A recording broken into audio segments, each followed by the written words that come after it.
What is going on, guys? We have the new expansion for Parallels called Planetfall, just launched today, and I made an updated list of my Scipius deck for Kathari. I'm going to show you guys that list right now, go over all the choices for the cards. Hope you enjoyed the video. Starting with the leader himself, Scipius.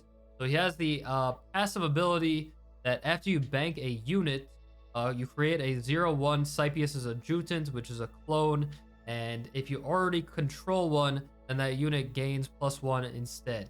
So, I mean, Scipius is really like a token kind of deck, revolves around the tokens, so his passive ability is perfect with the style that we're going for here. And then active ability, if you play him out as a 5/3/3, you can see the card right here. Then he has a muster ability to trigger all muster abilities that you've activated this game with targets chosen randomly, which could be really beneficial and keep you in those games that go a little longer than usual. Starting off with Mercenary Gunslinger, this card is just an overall solid card in any deck, mainly aggressive decks, but pretty much every single deck is going to run this card. Running 3 of these, of course. Then we've got Valrusi Striker, 3 of these guys. I mean, just a solid 1-cost unit, and it is a clone as well. And the other 1-cost card that we're running in here is 3 of the Chamber. Of course, this card is one of the strongest cards for Scipius. It enables a lot of things. Basically gives you another energy every single turn if you use it properly with your passive Paragon power. When you summon the clone, then you destroy it, you gain extra energy. So kind of like you get 2 energy every single turn. It's pretty sweet. Next up, we run 3 standard bearers. This card is one of the best cards in the deck. Basically like snowballs. If your opponent can't remove it, then you just get more and more powerful things rolling. It enables some very powerful combos with the clones, and you just build up a very big board very quickly. Sticking with the theme of the base cards that we have in here from the base set, Cunning Scipion, just a solid staple in the deck. Summons a clone at the end of every single turn, a 1/1, and those get buffs, and you'll be able to buff up your board. It just works with the deck very well. Moving on to the 3 costs, this is where we get a little spice. All right, this is the new season pass card. Actually, it's called Cerulean Hunter Kalair, and this is a 3-cost 1/1. When it enters the field from your waist, you trigger its Aftermath ability. So you can only trigger this with like 1 card in the deck to get it back from your waist. But it does just have the Aftermath ability when you play it as well. That says you may deal 16 damage to a target unit. So, I mean, that's going to really destroy anything that you could imagine. And it's not even like a spell, so it goes through shield as well. Shielded units. Yeah, this card is really nice with the card that I'm going to show you a little later to bring it back. But, I mean, even so, I mean, it is a clone, and it'll nuke anything on the board. So, I think this card is pretty solid, and you'll see why later on, like I'm saying. But don't even think about the future yet.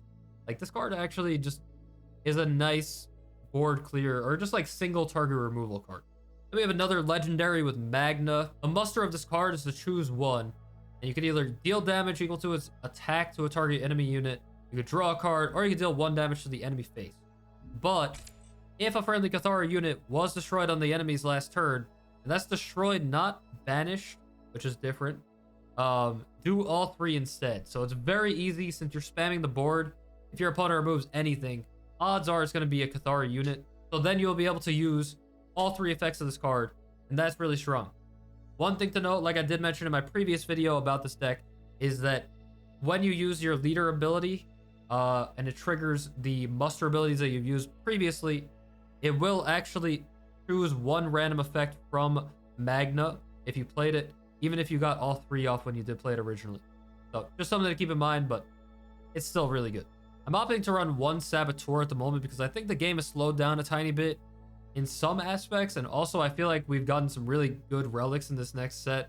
So I think that relics will be pretty common, and I think this card will be played in a lot of decks. I'm trying out 1 currently, but it's also a unit, so I can bank it if I don't need it. Get the 0/1 for my ability. Yeah. I'm trying out this other new card right here, My Ass Mancer. Hey, people call it different things, but muster ability on this card is kind of crazy. All keywords are disabled this turn, and since we don't really have a lot of keywords in the deck ourselves, it should be pretty nice to disable them from our opponent. And then muster abilities don't trigger until your next turn. So anything your opponent tries to do with muster abilities the following turn, it ain't gonna work. This card seems like a nice disruption tool. and I just run one of it. You can always bank it for the unit, for the 0-1 unit if you want, but I think it could come up and be very useful, especially when you're trying to protect your big board that you're building. And of course, we're running 3 of the Ancient Subjugate. This is one of the best cards in the whole entire deck. This is just like the bear card in a way, but it just snowballs even harder. If this lives on the field, you pretty much win the game. And the last 3 cost card I have in here is an effect card. It's Genetic Correction. Transform target enemy unit into a copy of target friendly unit. It's so good with the Scipius hero power, the passive ability to summon that 0-1. Yeah, this card really does work against Paragons as well, like Brand or even Nehemia. Nehemia does very well against Earthen in general. Yeah, this card is really nice to just deal with a single target card from your opponent, and just make sure it doesn't even get like its aftermath abilities or whatever, because you're just transforming it. So any abilities that it had, they're now gone. It's a completely different unit. Gonna be easy to kill. I like it a lot. The next card, Black Market Fixer, running 2 of these guys. I mean, this is like an auto include in a lot of decks, and the muster ability is so good with Scipius' ability to replay all the musters. This card is a must. I like him at 2. 3 feels a little much. Next up is the Scipian Praetor, the new card that just came out. And basically, I mean, if a card says this card can only be in your deck if your leader is a certain person, like if your leader is that card, like you're gonna want to run this card if your Paragon is whatever. You know what I'm saying. And this card can only be run in Scipius, and he gets +1/+1 and Defender if you control a Scipius Adjutant, which is the guy that you get from your hero, your Paragon's passive ability to summon the 0-1. But also, his muster is to create one of those adjutants. So, yeah, he will automatically have that +1/+1 and Defender as long as that 0-1 stays on the board. It's just like a beefy unit. It becomes a 4/5 at least. If you have a bear down, it gets even bigger, blah, blah, blah. 4/5 with Defender to protect your other stuff that's on the board, or your other tokens, or your Subjugate. Yeah, this card's really strong. I'm really liking it a lot. Like, always feels good. And yeah, the muster ability just helps out for going wide with your Paragon. Of course, we're running 3 of the Formatician's Exalt. Helps with the muster abilities again, and it has that ability of when it enters the waste from anywhere other than your field. So most likely your deck when you have the Subjugate out and you're milling cards off the top, or a card that I'm going to show you in a little bit. You get a 1/1 for free, and yeah, this card it's a must at 3.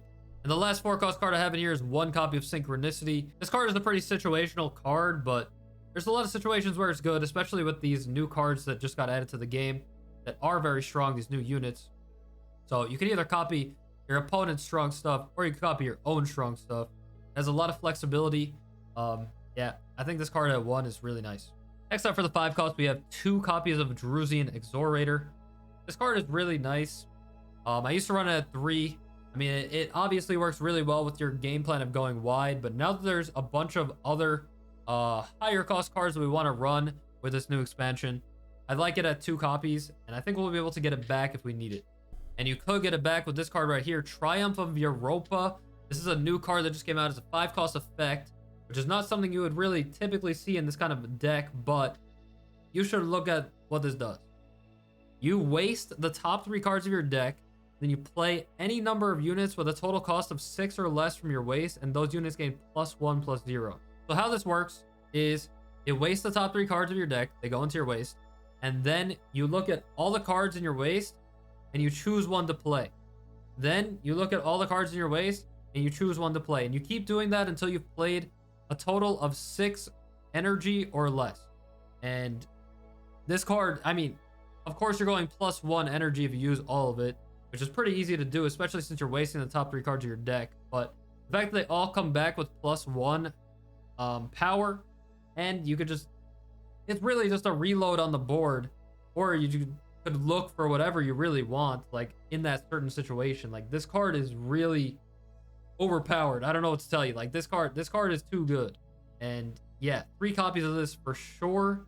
You're wasting the top 3 cards as well, so you could have Formatician's Exalt too. This card is insane. Whenever I played this card, I felt like I was cheating. I'm not gonna lie. It always felt incredible. Yeah, this card is amazing. Next up, we have Ramus, who is a new card. He's a 5/5. Target up to 2 other friendly units when you play him. And then when this unit or either target unit gains an ability, the others gain it as well. And the only way they're going to gain it is with this guy. But when you play him, it has a muster ability to gain a random keyword, excluding pacifist, which is a bad one. So you can get some very powerful keywords. The most powerful keyword that you could get is probably battle ready. Armed is super strong. Shielded is nice. Defender is even nice. Like, there's a lot of good keywords. There's really not that many bad ones. Like, evasive is okay. I can't even really think of another bad one. Like, this card's very strong. Even if you put it on like 1/1s, it's still probably just good. And then on attack, he also gains a random keyword, excluding pacifist. So then if your other guys, the 2 guys that you selected are still on board, then they gain the keyword as well that you're getting. Like, this card is super nice. And then of course the other 5 cost in the deck is Wong.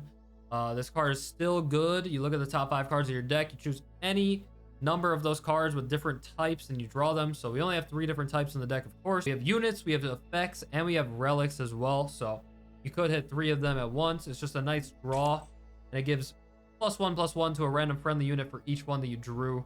And it's just a really good ability. It's a really good muster ability for your leader to replay. And the last card in the deck is Odious. He's just your big finisher if you really need it. Aftermath is to create 2 6/6 that then spawn 2 3/3s, that then spawn 2 1/1s. And yeah, it just keeps generating value over and over and over. And it's such a good card with the relic as well, because if you have the relic down, you could play Odious, and then you could use the relic immediately to pop him and get those 2 6/6s. And then if you have another charge of the relic, if you use it again to get 2 3/3s, so then you have a 6/6, 2 3/3s for 8. It's a lot of stats. It's really good. And that's the deck right there. I'm going to leave the deck code down below, and you could import it pretty easily into the game. Hope you like it if you try it out. Thank you for watching. Peace.